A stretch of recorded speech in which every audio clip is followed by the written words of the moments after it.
बोलिए श्यावर रामचंद्र भगवान की, श्री हनुमान जी महाराज की, उमापति महादेव की, बोलो भाई सब संतन की, जय जय श्री सीताराम। आइए प्यारे सज्जनों, माताएं बहनों तथा समस्त सद्भक्तों, हम सब कोई आज सनातन धर्म के बारे में जानेंगे कि सनातन धर्म कहते किसे हैं। सनातन का तात्पर्य होता है शाश्वत, सत्य, जिस सत्य का कभी आदि और अंत नहीं है। शाश्वत यानी सत्य। दूसरा सत्य यानी भगवान, शाश्वत यानी सच्चिदानंद, शाश्वत यानी ईश्वर, शाश्वत अर्थात परमात्मा। तो सनातन, शाश्वत, भगवान, सच्चिदानंद, अर्थात एक शब्द में अगर आप जानें तो सच्चिदानंद, ईश्वर, परमात्मा, अब जो कहें, भगवान। सनातन का अर्थ होता है ईश्वर, परमात्मा, सच्चिदानंद या सत्य। धर्म का मतलब होता है, धर्म का अर्थ होता है नियम, अनुशासन, रूल।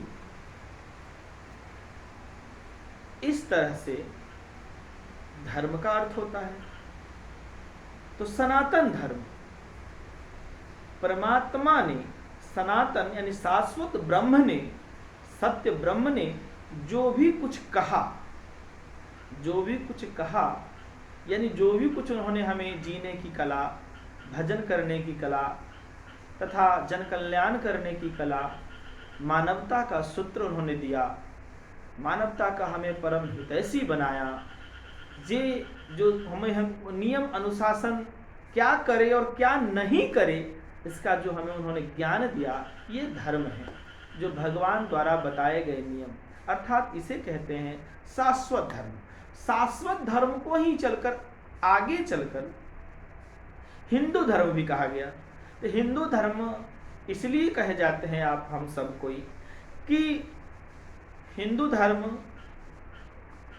जो हमारे देश में ब्रिटिश की सरकार जब बनी थी, जब हम पर शासन किया था, बड़ी दुख की बात है, आप हिंदू सनातन धर्म भाइयों के ऊपर ब्रिटिश ने जब शासन किया था तो उस समय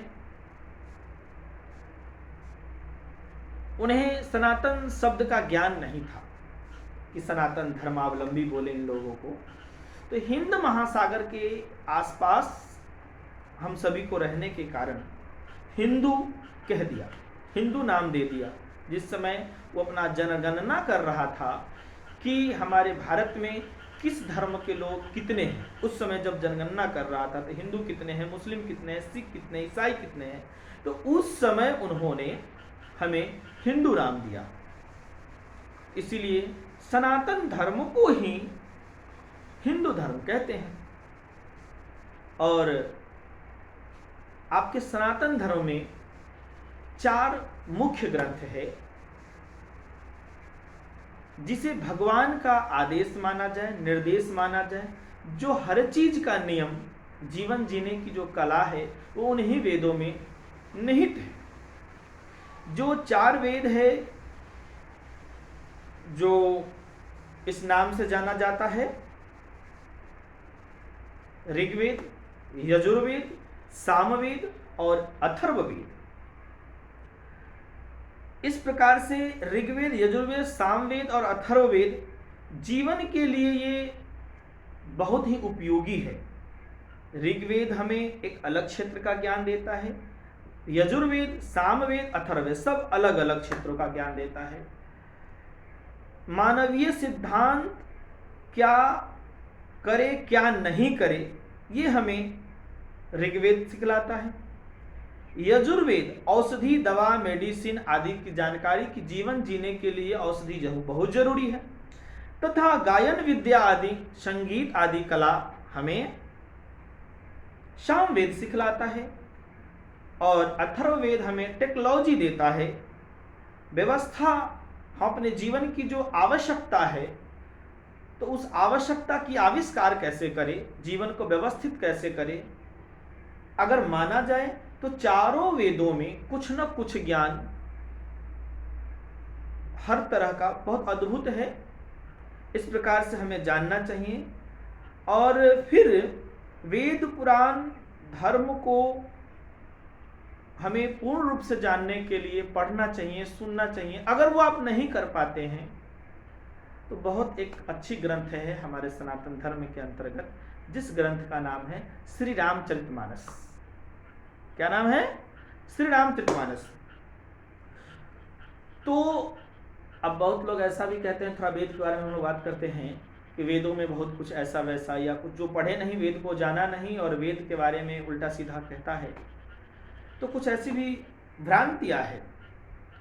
उस भ्रांतियां को समझाने के लिए थोड़ा हम कुछ ये बताना चाहते हैं कि हमारे पुराणों में कुछ है जो इस तरह से जाति पाति लिखा गया है, विखंडित किया गया है, हमारे समाज को तोड़ा गया है, पूर्ण रूप से ममोड़ा गया है, तथा उसके विशेषता को हटा करके और अविवेकता को डाला गया है। ये सब ब्रिटिश ने किया था। जब आया तो देखा कि यहाँ बड़ा सुख है, बड़ा शांति है, बड़ा एकता है, कोई भेदभाव नहीं है, सब में एकता है, हर इंसान में एकता है, चाहे वो छोटा हो, बड़ा हो, गरीब हो, अमीर हो, धनी हो, गोरा हो, काला हो, कुछ भी हो, कोई भेद नहीं है। बड़ा सुंदर जीवन चल रहा था।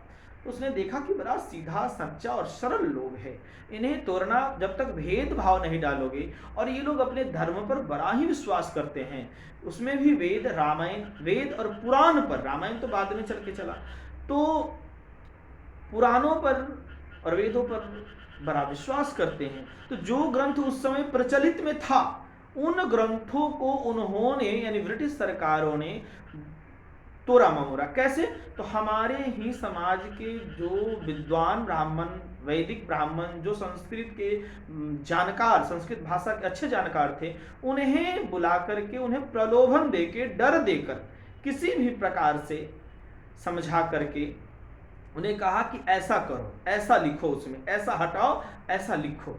इस तरह से करते करते हमारे ग्रंथों में उन्होंने जगह जगह ऐसी ऐसी चीजें डाल दिया, जिन्हें पढ़ने के बाद हमें जाति पाति का, हमें तथा भेद भावना की मानसिकता उत्पन्न हो जाती है कुछ पढ़ने के बाद, और फिर आप अपने ग्रंथों को नहीं पढ़ते। तो सीधी बात है, अगर आप पुराण पढ़ते हैं, अपने ग्रंथ को पढ़ते हैं, उसमें जैसे ही कोई भेदभाव की बात है, जाति पाति की बात है, तो सीधा जान लीजिए ना कि ये हमें नहीं पढ़ना है, ये अच्छी बात नहीं है, ये निगेटिव है, जो मेरा नहीं है, मेरे ग्रंथ का नहीं है, ऐसा जानकर पढ़े। ये है, इसीलिए हमारे प्यारे सज्जनों, इसे पूरी तरह से जानना चाहिए। और आपको बता दें, बाद में चल के जो बाबा तुलसी रामायण की रचना किए, बाबा तुलसी जी जो रामायण की रचना किए, वो बहुत ही अद्भुत ग्रंथ हुआ। इसलिए अद्भुत हुआ कि उसमें दो बातें खास है।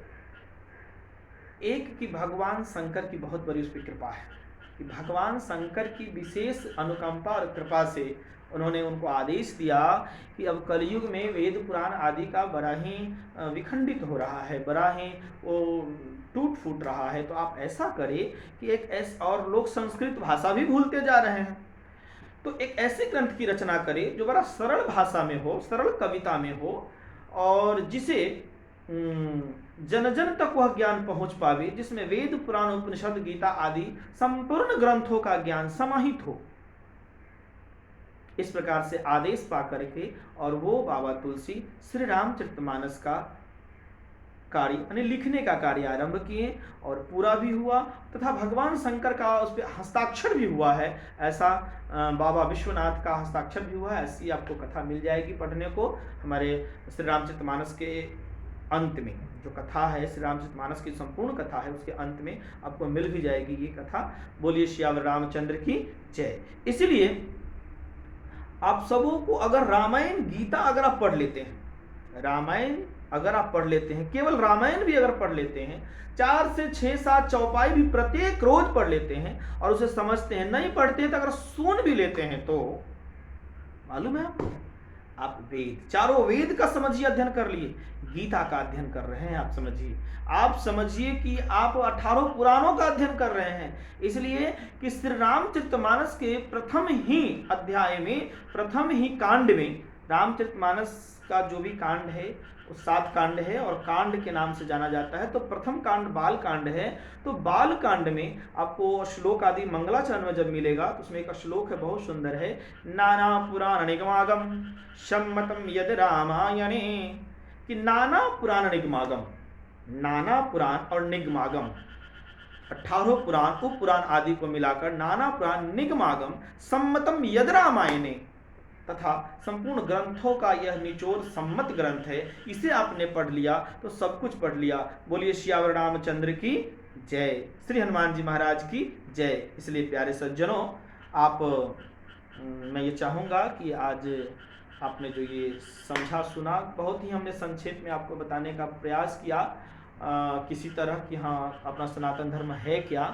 और एक और ख़ास बात है कि नित्य आपको 2-4 एक आध वीडियो कुछ ना कुछ आपको मिलेंगे। इसलिए चैनल आप अवश्य सब्सक्राइब कर लें और लाइक करें ना करें, इसलिए लाइक डिसलाइक से कुछ नहीं बनता बिगड़ता, आपको जो अच्छा लगे, लेकिन सब्सक्राइब कर ले। इससे होगा क्या, कुछ आपको लगता नहीं है, ऐसे भी आपका नेट खत्म होता ही है रोज 1-2 GB। तो ऐसा होगा कि आपको डायरेक्ट ये वीडियो चला जाएगा, पर जैसे ही वीडियो यहाँ से नेट पर अपलोड होगा यूट्यूब पर, वैसे ही आपके पास चला जाएगा और आप देख पाएंगे कि आज गुरुजी ने, बाबा जी ने क्या संदेश में से श्री रामचरितमानस पर उन्होंने क्या कहा। इसलिए मेरा एक प्रयास है कि इस लॉकडाउन में सबको 2-4 चौपाई का ज्ञान, कुछ ना कुछ चर्चा हम लोग करें इस YouTube चैनल के माध्यम से। चैनल का नाम है श्री हनुमत योग, आप उसको सब्सक्राइब कर लें। बोलिए श्री हनुमान जी महाराज की जय।